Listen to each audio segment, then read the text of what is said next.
Europe Matin Week-end, Gaël Giordana. Demain, la rentrée des classes aura bien lieu. Elle n'a pas été reportée comme le demandaient des médecins et certains responsables politiques. Une rentrée qui inquiète les enseignants et les parents d'élèves au vu de la forte contagiosité du variant Omicron. Bonjour Sophie Vénétité. Bonjour. Vous êtes la secrétaire générale du SNES, le syndicat national des enseignements du second degré. Tout d'abord, votre état d'esprit à la veille de cette rentrée. Il y a forcément beaucoup d'inquiétudes parce qu'on voit la situation sanitaire se dégrader. On entend aussi le discours de Jean Castex et d'Olivier Véran qui nous parlent de raz-de-marée, qui nous donnent des chiffres qui sont vraiment inquiétants. Et en même temps, on voit bien qu'il n'y a aucune mesure concrète de protection qui est prise dans les collèges et les lycées. Alors nous, on ne demandait pas le report de la rentrée, mais qu'on ait par exemple des masques de qualité pour pouvoir faire cours, qu'il y ait une politique de test suffisamment efficace pour pouvoir vite trouver qui est positif et casser les chaînes de contamination. Et là, à 24 heures de la rentrée, on n'a toujours pas d'informations là-dessus. C'est-à-dire qu'aujourd'hui, on ne vous fournit pas de masques pour aller enseigner ?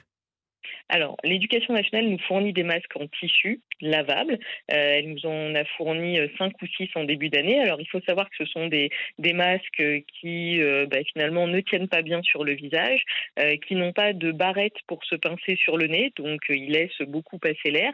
Et finalement, on est très nombreux, là, en tant qu'enseignants, à nous acheter nous-mêmes nos masques chirurgicaux, voire pour certains, des masques FFP2. Et depuis quasiment 2 ans, d'épidémie et d'écoles sous Covid, le ministère de l'Éducation nationale ne nous a jamais vraiment fourni de masques qui permettent vraiment d'être protégés. Et ça, c'est absolument inacceptable.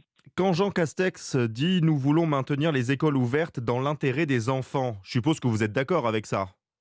Bien sûr qu'on est d'accord. D'ailleurs, nous, au SNES-FSU, on l'a toujours dit, il faut garder les établissements scolaires ouverts, mais surtout, il faut se donner les moyens de les garder ouverts. Le débat, il n'est pas tant sur école ouverte, école fermée, parce que là, on est tous d'accord pour dire qu'il faut les laisser ouvertes. Par contre, il faut vraiment se donner les moyens de les garder ouverts. Et là, on voit par exemple que Serge Jean Castex dit qu'il faut garder les écoles ouvertes, mais il n'y a pas vraiment d'avancée, par exemple, sur la question des capteurs de CO2 ou sur l'aération des salles, alors même qu'on sait que c'est un point crucial pour lutter contre la circulation du virus.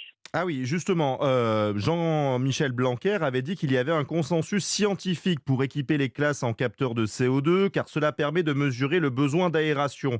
Le ministre de l'Éducation avait dit ça en août dernier.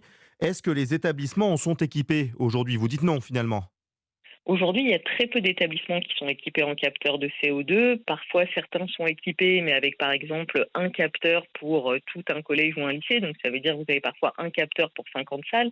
Donc, on est quand même très loin du compte. Et puis, surtout, une fois que vous avez le capteur de CO2, il vous indique surtout la qualité de l'air et peut-être le moment où il faut ouvrir les fenêtres. Mais aujourd'hui, il y a bon nombre d'écoles, de collèges et de lycées où les bâtiments sont conçus de telle manière qu'on ne peut même pas ouvrir les fenêtres. Et ce qui est terrible, c'est qu'en 20 mois d'épidémie, aucun travaux n'a vraiment été engagé pour mettre les salles et les bâtiments un peu, je dirais, aux normes Covid, c'est-à-dire par exemple en permettant un renouvellement de l'air, en permettant l'aération. Tout ça, ça n'a pas été fait. Donc aussi bien du point de vue des capteurs de CO2 que de l'aération des salles, on va faire une rentrée où les choses n'auront pas vraiment avancé.